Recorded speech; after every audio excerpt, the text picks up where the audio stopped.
बिजली लगी कौधने बागियों के, तो जागा पहलवान नामी जो विक्रम।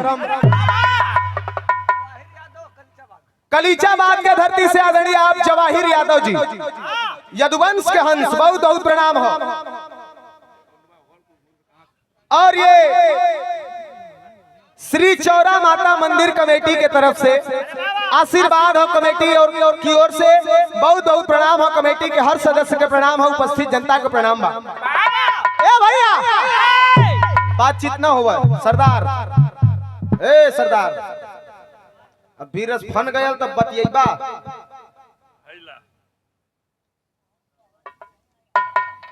मुकेश यादव मैजिक वाले कलीचाबाद जौनपुर, आपकी ओर से आशीर्वाद हो, 101 रुपया, बहुत बहुत प्रणाम हो। तू ओके सेट करके ऊपर से हाथ हटा ला।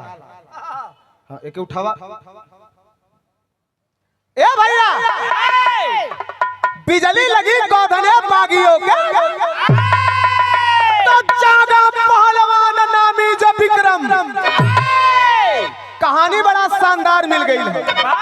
एक लाइन गीत है, जब हमारे रामदेव गुरुजी और बुल्लू गुरुजी का विरहा हुआ है, तो उन लोगों ने अपने में लड़ाई के गाँव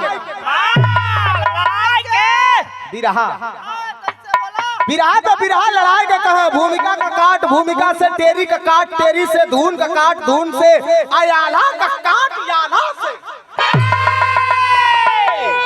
बुल्लू गुरु कहा कैसे?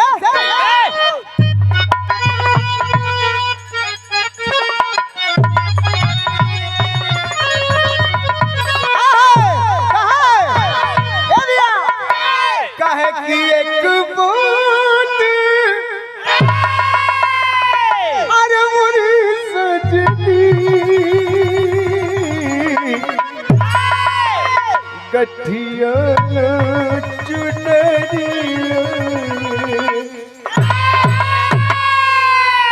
लेकिन रामदेव गुरु जी का जब पारी आवे तो तनी से के उठाए के कहा, उठाए के स्वर आवा। अरे काबे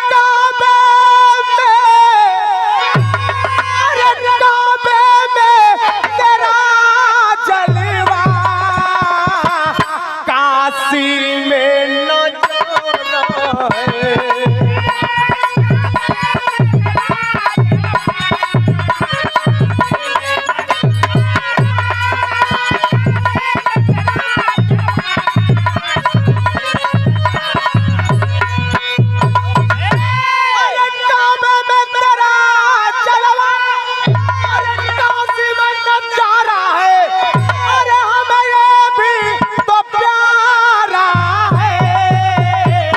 हमें वो भी तो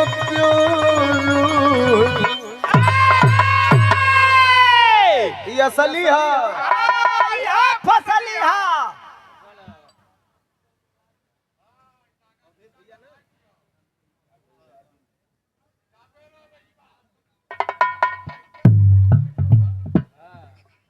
हाँ हो तो गया है, लेकिन जितना देबा घरों में जाई गिरी थरी है। ये देखिए हमारे स्वर्गीय विरासर सम्राट हमारे चाचा जी और हमारे गुरु आदरणीय पप्पू लाल यादव चाचा जी के आप परम मित्र आदरणीय आप अरविंद यादव, आप हमारे पूज्य महोदय की ओर से 501 रुपए का आशीर्वाद है। बहुत बहुत प्रणाम, उपस्थित जनता का प्रणाम, आशीर्वाद की इच्छा जिंदगी रहे। और ये राजकुमार कुंदन यादव कलीचाबाद जौनपुर से 101 रुपए का आशीर्वाद। लेकिन ये भैया देखा जवानी होगा तो कैसन होगा। जवानी का मतलब कि जवानी आवे तो लड़की के पीछे न टहरे। जवानी वो है कि जेकर जवानी देश के कामे आ गया, बहन बेटी के सम्मान के रक्षा कैलस, ओकर जवानी है। तोहरा तो जवानी है। जवानी कैसन होवे कहना हो।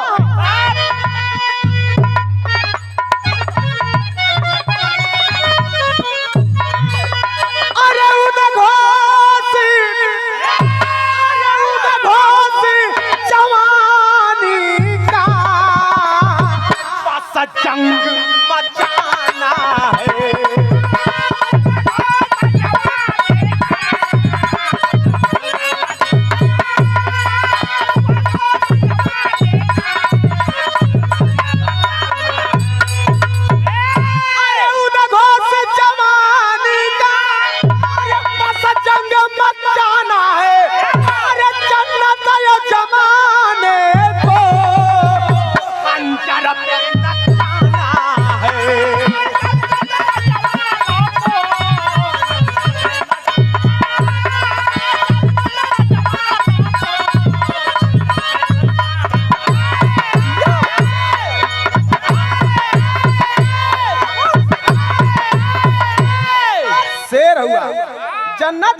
जमाने को खंजर पे नचाना है। जय मां चौरा माता कमेटी की तरफ से 101 रुपया बहुत बहुत प्रणाम।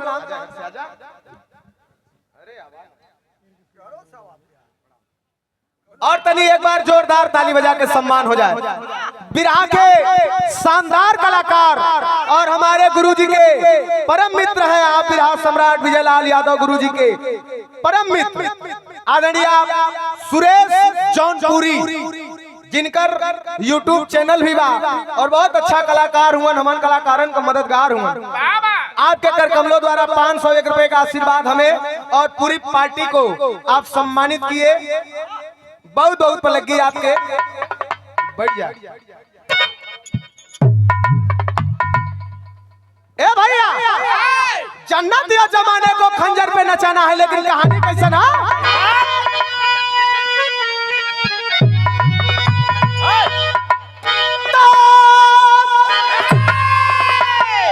अरे धीरज नहीं गवाना पर उसका हाथ कहा जाता।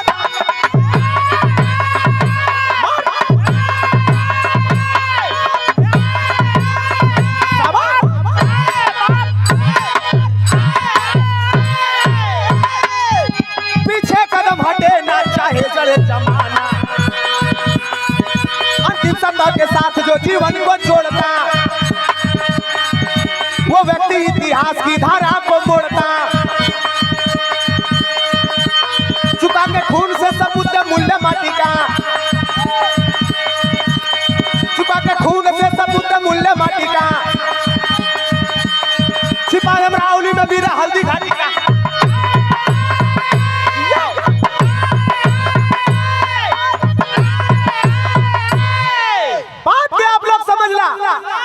राणा प्रताप और मुगल शासक अकबर का लड़ाई लगल है और बड़ा घमसान लड़ाई भयल।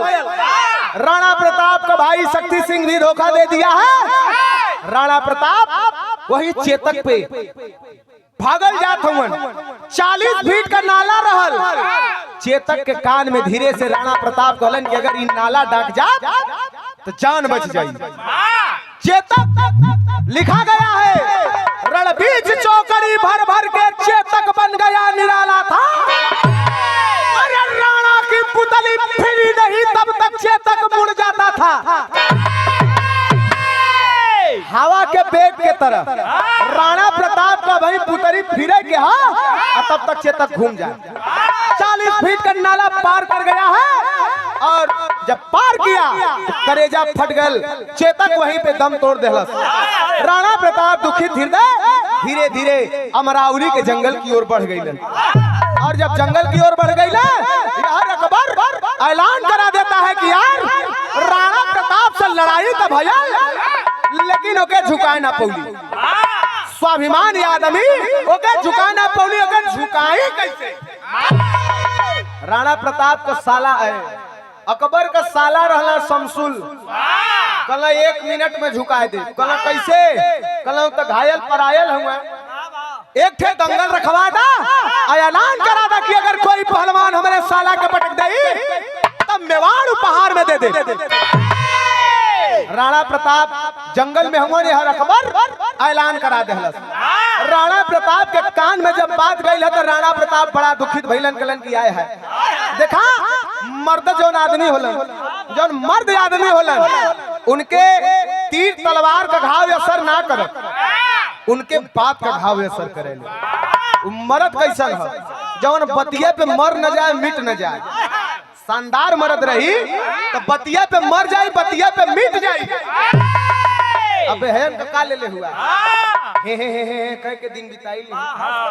चार पड़ा का ये चौराहे पे, चार पड़ा का वो चौराहे पे खाए का करे बात क्या है का समझत हुआ। लेकिन राणा प्रताप जब सुनला तो देखा उनके करेजे में चोट लगल है। कलन की देखा क्या रणनीति किया है, तर्ज लगल हमारे रामदेव गुरु जी का में। कैसे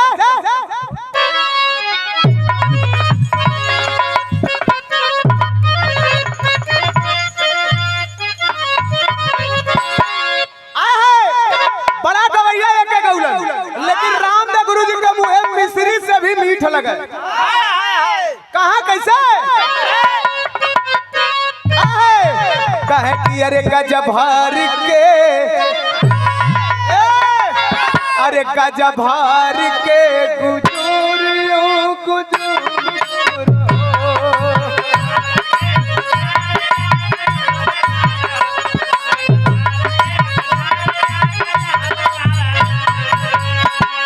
लेकिन भाव कितना बढ़िया है कि पेधा पतिया पेधा पातिया अरे पेधा छातिया में पातिया पेधा छातिया में पातिया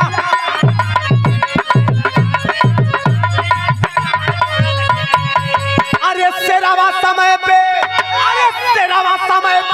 अरे लचार बन के रे पेधा छातिया में पातिया बन के पेधा छातिया में पातिया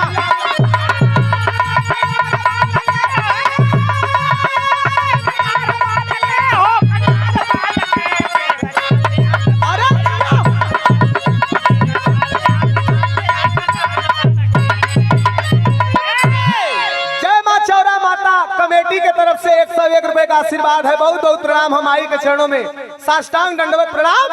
ए भैया छाती में बात बेधा था लाचार है शेर का करी सोचा तुमन की जिंदगी बिरथा हो गई अब जाए के कट मर जाए का करी लेकिन वही जे राणा प्रताप का पत्नी रहलीन बिंदु राणा प्रताप के समझावत है सैया अरे दुखित मत होगा ये धरती बीरन से खाली ना है कैसे कालीन गीत लगल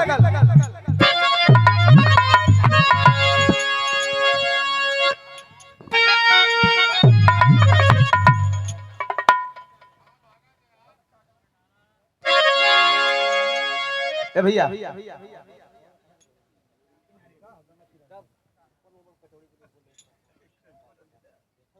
यहाँ तक आवाज ना आए ज्यादा डिस्टर्ब हो जाएगी गीत बड़ा बढ़िया बुल्लू गुरु बड़ा लहाई का कहे कि गंगा किनारे मोर अरे गंगा किनारे मोर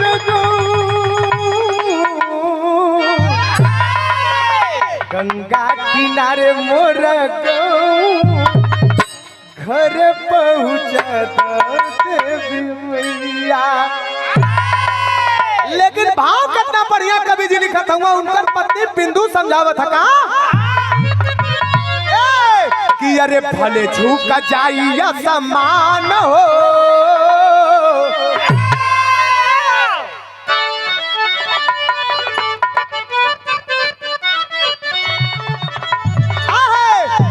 भले झुक जाइया समान हो लेकिन स्वाभिमान नहीं झुकी है भले झुक जाइया समान हो लेकिन स्वाभिमान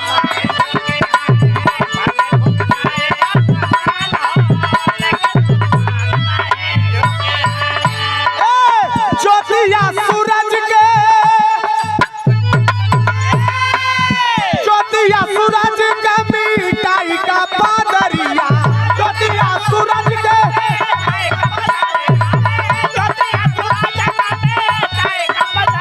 अरे ज्योतिया सूरज के अरे मिटाई का पादरिया तेरावा से लड़ी है यार का समरिया तेरावा से लड़ी है यार का समरिया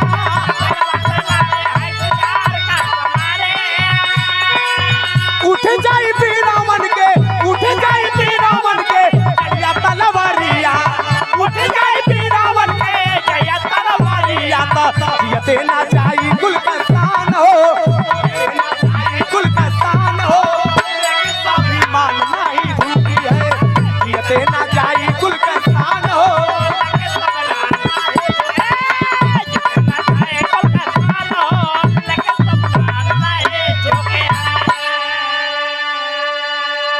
सुना ज्योतिया सूरज का मिटाई का बदरिया शेरवा से लड़ी है सियार का समरिया उठ जाई बीरवन का जहिया तलवरिया तो जियता न जाई कुल का शान राणा प्रताप सदैव स्वाभिमानी रहला और स्वाभिमानी रही है तू चिंता मत करा, हमारे लगे एक उपाय हो। वो बिंदु का कहली तेरी में कहना है,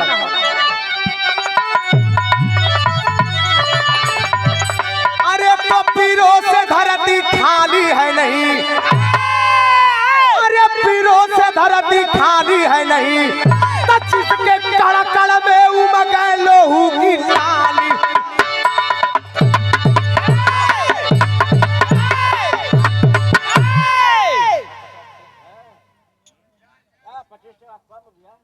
वही देख लेना है, ये ओरिजिनल हाथ लगौला है साधु दादा वाली। काहे बदे 25 के हो गई ले शिवराम मदवा ने। राजकुमार कुंदन यादव बड़े भैया गलीचाबाद जौनपुर से 101 रुपया बहुत बहुत प्रणाम है। उपस्थित जनता का प्रणाम। साधु दादा वाला हाथ बड़ा कम लोग लगा हुआ, साधु दादा तो टेप में सुन के लगा देला, यही से बड़ा खुश है। ए भैया कहा कि सुना, बीरन से धरती खाली है नहीं, अरे जिसके कड़कड़ में उमगे लहू की लाली। कहा हमार भैया हुए विक्रम पहलवान, राणा प्रताप का साला रहलन विक्रम, लेकिन मजाक में सुजाक हो गया। राणा प्रताप और विक्रम में मजाक में झगड़ा हो गल, बोलचाल बंद हो गल 25-30 साल तक। कहे कि हम जाई नहीं के मनाए के लिए आई, बिंदु से कलश की भैया के मनाए के लिए आई।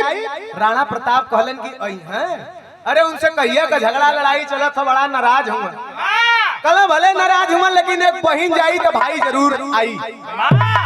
कहे जा तब एक थे राखी लेहला सा, अब पहुंचल नैहर, जाए के विक्रम पहलवान के कलाई में राखी बांध देहलस। विक्रम पहलवान भाव विभोर हो गई, लगलन रोवे, कलन की पाहुन तो नाराजे हुए, तहु नाराज है का? अरे वो तो नहीं बोला तलन, 25-30 साल हो गए तहु कब वो खोज खबर ना ले ली बहन, आज भाई का याद आयल है। कहा हाँ भैया आज नैया गाढ़े में फसल है।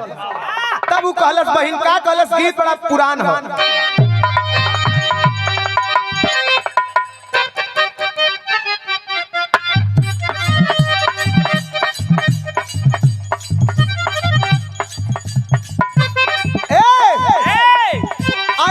सिला दिया तूने मेरे प्यार का,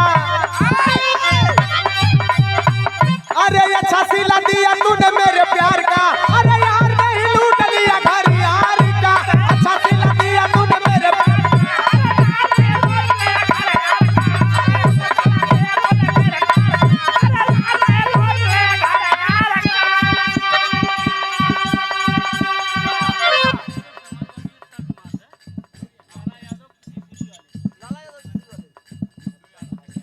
लाला यादव जेसीबी वाले भैया की ओर से 101 रुपया। अच्छा चकिया चंदौली के धरती से गुड्डू यादव भैया की ओर से 51 रुपया। बहुत बहुत प्रणाम। इच्छा है आपका पूरा हो जाए, लेकिन अभी दिमाग तुरंत कहानी जय माँ चौरा माता कमेटी की ओर से 101 रुपया। बहुत बहुत प्रणाम है। उपस्थित जनता का प्रणाम, आशीर्वाद के इच्छा ता जिंदगी रहे। वो बहन बिंदु कहा था, अरे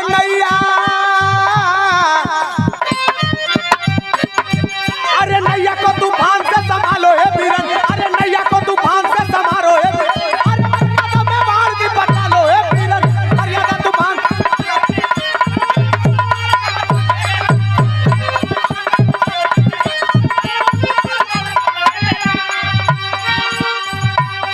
अरे माटी में बाढ़ की हिसाब मांगती,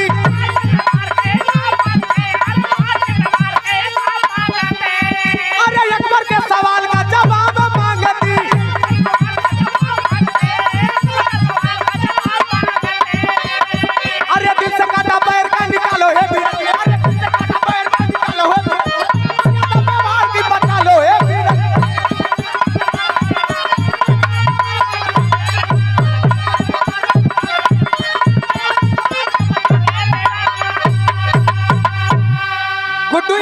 चकिया चंदौली से 51 रुपए का आशीर्वाद। बहुत बहुत प्रणाम। कलश की सुना, नैया को तूफान से बचा लो हे बीरन, मर्यादा मेवाड़ की बचा लो हे बीरन। माटी मेवाड़ की हिसाब मांगती और अकबर के सवाल का जवाब मांगती। ए भैया आज नैया फंस गई है, आपके पार करे के हो। कल का बात है, कल की अखबार चढ़ाई के दहलस अमरावती के जंगल में हम दिन बितावत है, लेकिन यही में ऐलान कैले हो कि हमार अकबर का साला हो शमसुल, और शमसुल के जे पटकी तब मेवाड़ उपहार में देवे के कहत हो। ए समय राणा प्रताप घायल अवस्था में हो, चल कर मेवाड़ का माटी का लाज रखला। विक्रम पहलवान कलन की सुना, हमके गईले के जरूरत ना है, ओसे लड़े बदे हमार चेलवे कुल काफी हमारे एक थे चेला है, वही के बुलाए देते, वही के लेके चल जा और लड़के लाज बचाए ले। कहे बुलावा बुलौलन 30 साल का पट्टा एकदम रंगरूट चढ़ल शरीर है, एकदम चौचक आए के खड़ा भयल है, पहलवान के सामने हाथ जोड़ के प्रणाम कैला। हालांकि हई हमार बहिन है, तो हर जन्म ना रहल ओकरे पहले कई लोगन इनकर शादी हो गयल, चल गए मेवाड़। बहुत दिन के बाद नाराज रहलिन, लेकिन आज आयल है। इनके मेवाड़ का लाज बचावे के है बेटा। कहे गुरुजी खाली आदेश कर दा, जान निकाल के आगे रख दे। कल जा अकबर के पट्टा के पटक के मेवाड़ का लाज बचाए के आवा। जब वो कहलन तब देखा चौलरिया में कहना विक्रम पहलवान कहा दोनों चेला के समझावो था कैसे।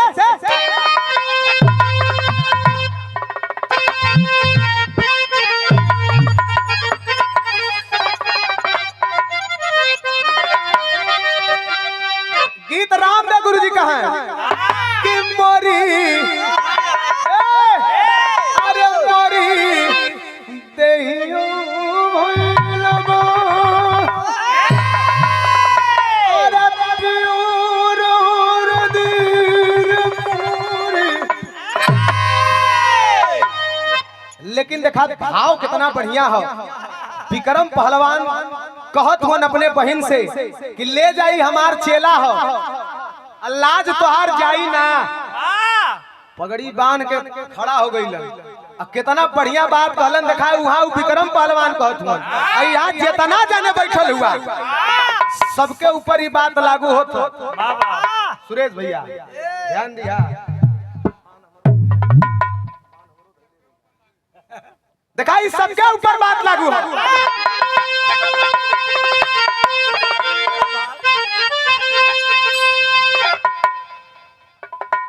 अब अरे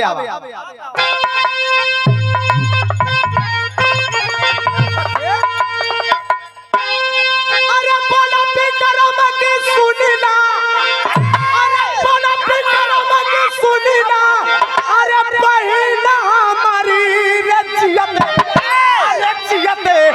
मुदई के यादवा छुकी न पागली रचियत।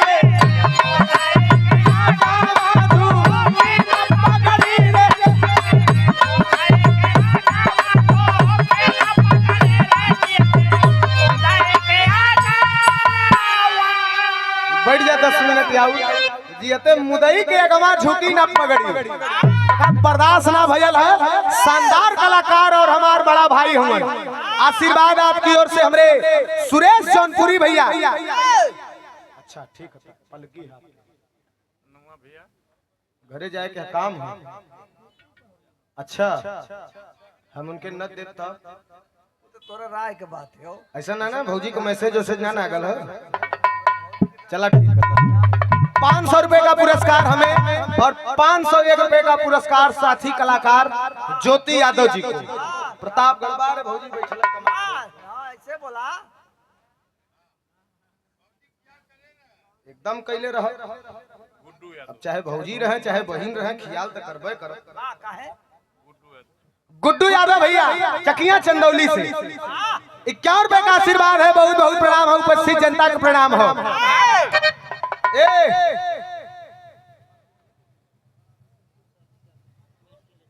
ये Pintu surgical medical agency Kalichabad Jaunpur आपके कर कमलों द्वारा 501 रुपए का आशीर्वाद हो। बहुत बहुत प्रणाम हो।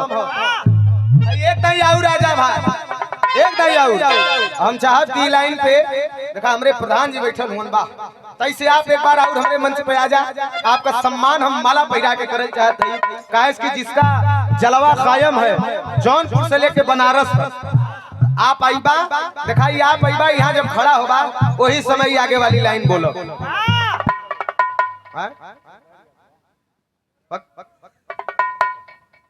फालतू बात बोलो। ए भैया विक्रम पहलवान कहना का कहले,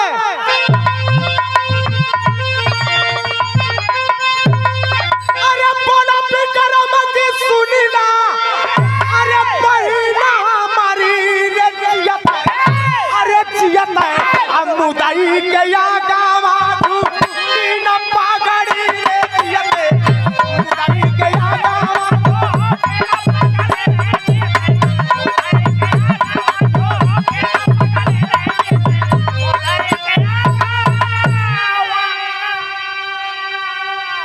एक बार ताली बजा के सम्मान हो जाए ई भाव पे, काहे कि ऐसन आपका भी व्यक्तिगत विचार हो, जियते मुदई के गवा झुकी न पगड़ी, स्वाभिमान से समझौता नहीं। आदरणीय आप हमारे तिलकधारी यादव सभासद जी, आपके कर कमलों द्वारा और 101 रुपए का आशीर्वाद। हाँ, यदुवंश के हंस जवाहिर यादव गलीचाबाद 101 रुपया बहुत बहुत पलकी है आपकी। कहे कि सुना जियते मुदई के अगवा झुकी न पगड़ी, और क्या कहा, अरे झुकी ना पता का चुकी राखी के मातिया,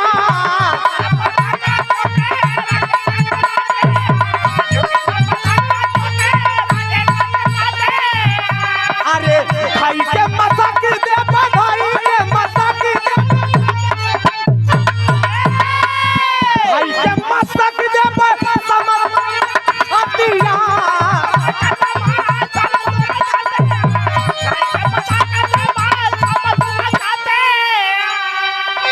अरे टूटी है गुमान यादा, अरे देखी ना गरी रे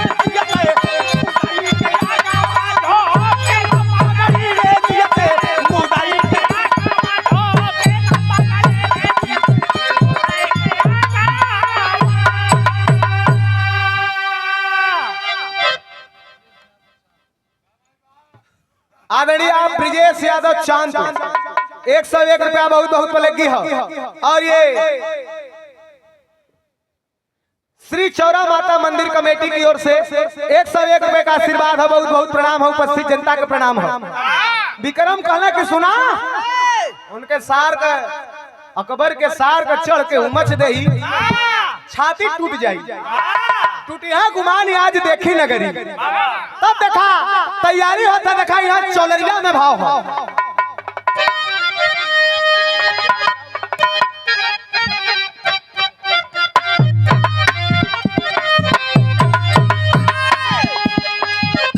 मिर्जापुर से चलल हो, मिर्जापुर का चौलरिया, बनारस का कचकचवा गल्ला, कचौड़ी गली का कई नाम है एक, कहा अरे बारी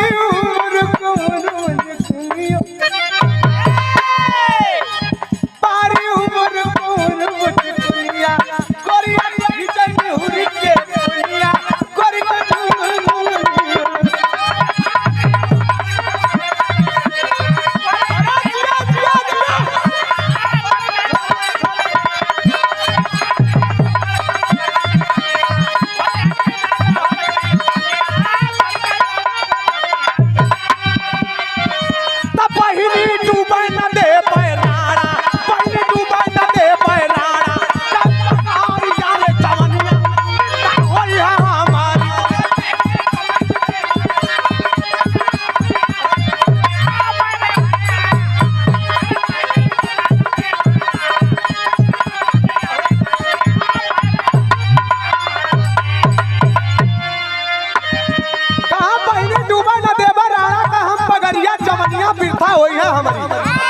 और क्या कहा, अरे तोहरे राखी के कर्जा,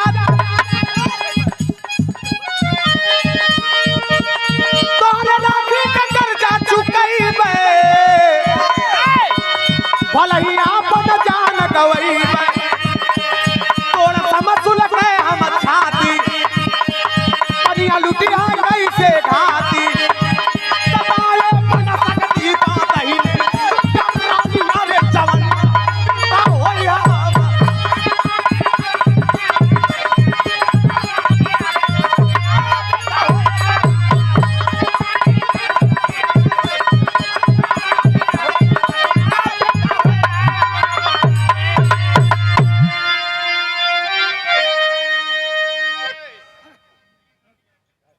का डांखर है भैया,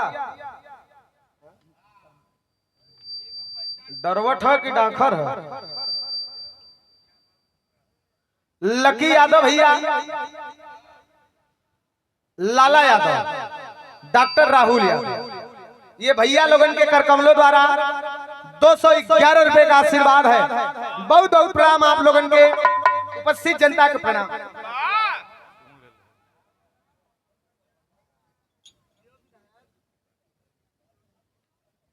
ये 9 अच्छा 9 मई भैया, ए भैया जवाहिर बाबू ऐसे शांति बनावा। आदरणीय आप सचिन यादव विधायक जी, और 9 मई को काशीदास बाबा का पूजा है कलीचाबाद जौनपुर में।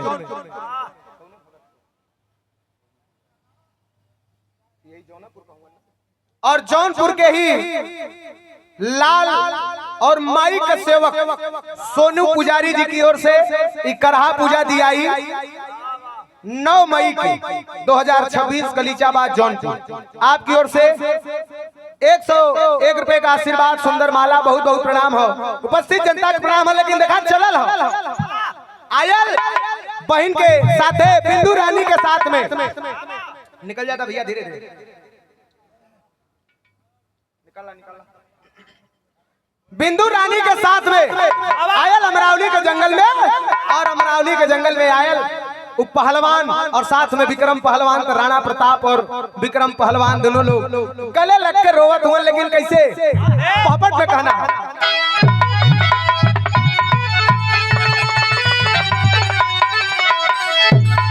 अरे तो चला सूरमा, अरे चला सूरमा, अरे ठोक भुजा पे ताल काल के पंजा में धम के दामनी लोचन भाई लाल काल के पंजा में।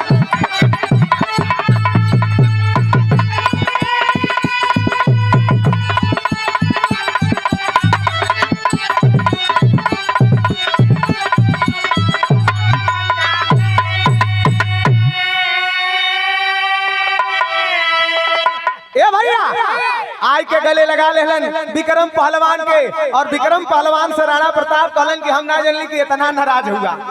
चला हम तो जानली तो ही नाराज हुआ। दोनों लोग कहलन कि चला वक्त मिलौलस, लेकिन वक्त बड़ा बेरहम होला। देखा आज मिलौलस, लेकिन कहाँ मिलौलस, कौने परिस्थिति में मिलौलस है। विक्रम पहलवान कहलन कि सुना कौन है? कहला अरे राणा प्रताप के झुकावे के लिए अकबर का साला है शमसुल पहलवान, और वही ऐलान कैले कि हमरे पहलवान के जे पटकर। कहला कि वह अकबर का साला हुआ तो हर से राणा प्रताप का साला चले आ गई अखाड़े पे। लगल है भीड़ देखवैयन के, शमसुल पहलवान अखाड़े पे चढ़ के ताल ठोकत है। कहाँ हुआ ना राणा प्रताप का पट्टा, आवे हमके पटक के मेवाड़ उपहार में ले जाए। इतना अपमानित करके नाम लेत बा राणा प्रताप का कि करेजा में आग लग जाए। चढ़ गई अखाड़े पे विक्रम पहलवान का चेला, और जब चढ़ल हुए तो देखा लड़ाई एकदम चौचक होवे जात हो। पेवर पसोरिया डाल हमें कहना बजाए क्या बात।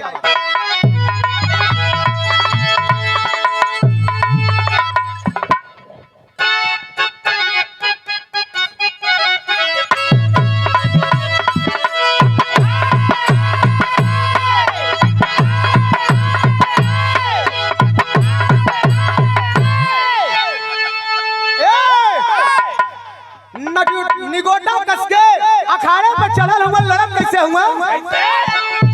अरे तो कस नगोटा तूनो पटपटा, अरे ताली बादल बालल कार, अरे कस नगा बजवैयन के, अरे बजल मारुआ वीर जुझार,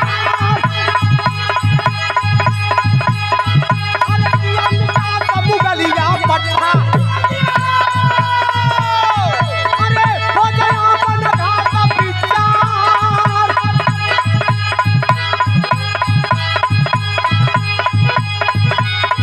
अरे तब तक उलटी समसुल मारा,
भटवा चक से आदरणीय आप राम लखन यादव जी 101 रुपया। बहुत बहुत प्रणाम है आपके उपस्थित जनता का प्रणाम। अब हल्ला ना हो, हाथ जोड़ो थी जवाहिर बाबू, पैसा मत लेकिन शांत रहा। ये भैया कसल लगोटा दोनों पट्ठा,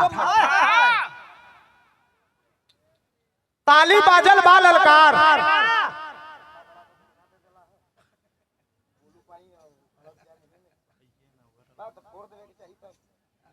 कुल कमोए में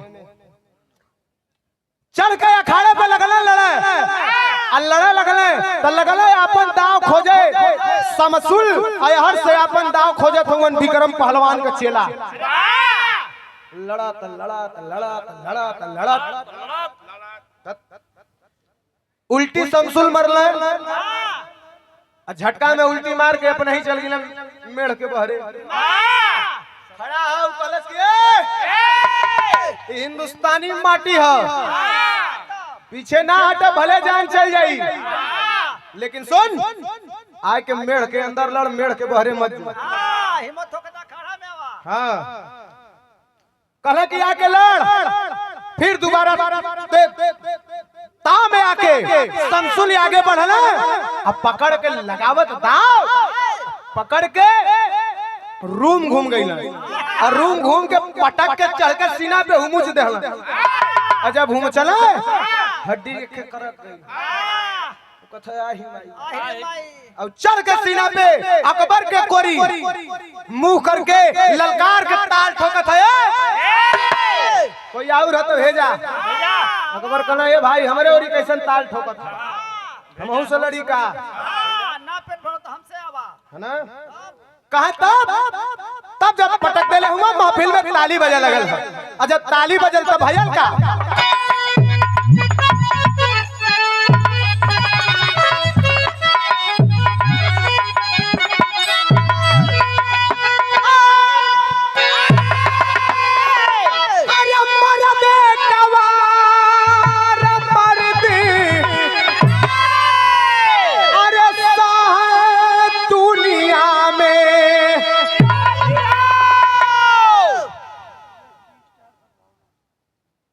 अखिलेश टी स्टार सद्भावना 101 रुपया। बहुत बहुत प्रणाम है आपके उपस्थित जनता के प्रणाम है। देखा मर्दन का बात होले, अगर शानदार मर्द हो अगर धोखा खाए जाई तो जैसे धोखा खैले हो जरूर कह दे कि नहीं भाई वो सही है। शानदार मर्द रही तब हमारे नियर आप मर्द हुआ लेकिन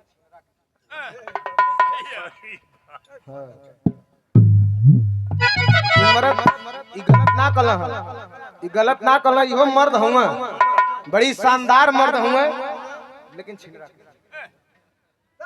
ये भैया तो जवन मर्द रही कह दे कि नहीं भाई हम हार गए। अब बेईमान जवन रहल इनके नियर का कहत हुआ।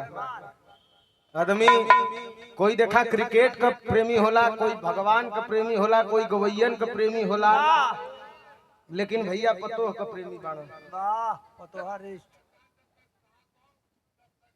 हाँ लड़ी मर्द का यह देखा पहचान है, जब तक करेजा में जान हो अंतिम सांस तक अंतिम खून तक लड़त रही भले जान चल जाए तका से।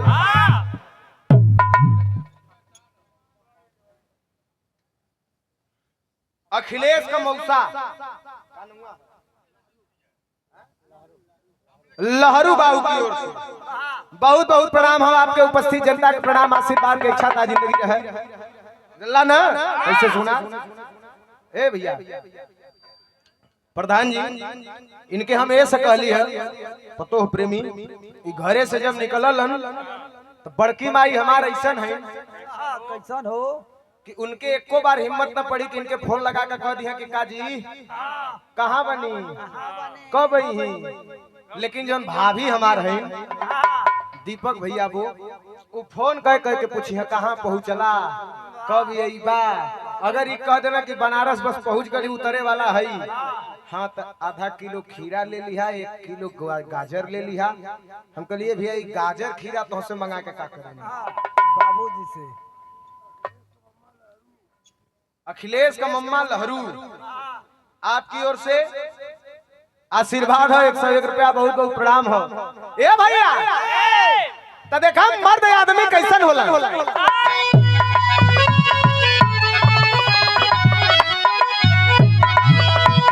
अरे मर्दे कवार मर्दा, अरे साहब दुनिया में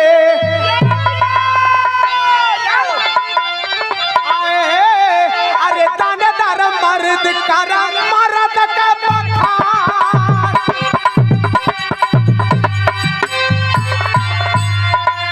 दानेदार मर्द करा मर्द का बखान।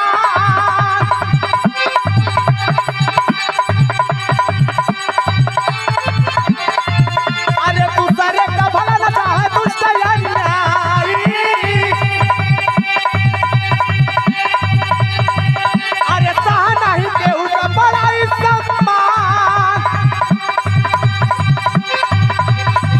अरे क्रोधवा में लाल भइल सांप के नजरिया। अरे भरल समाज में भयल अपमान।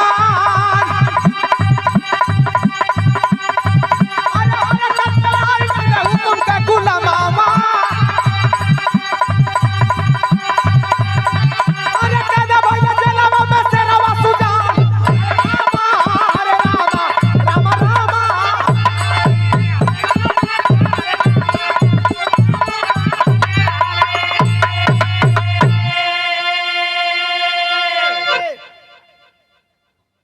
ये अखिलेश का मौसा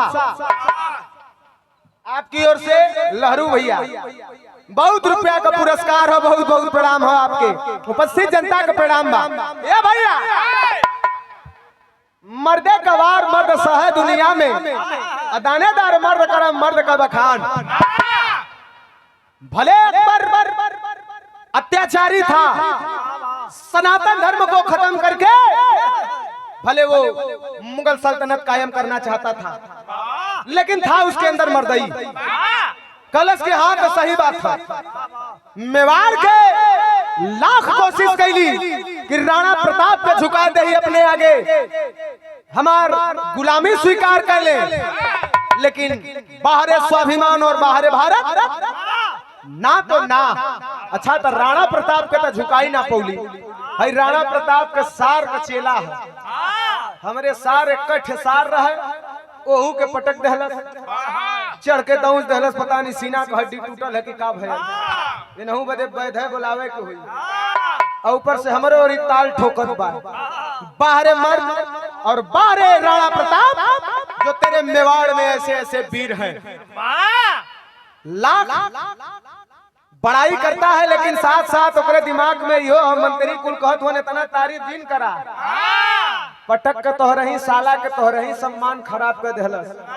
आदमी ताली बजावत हुआ, सब करे अंदर से तोहरे प्रति डर खत्म हो जाई। तुरंत राणा प्रताप के साला विक्रम पहलवान के शिष्य को आदेश दे देता है अकबर की तुरंत इसको सिपाहियों पकड़ लो, और पकड़ के लिया के जेल के अंदर शेर के कैद कर देहलन।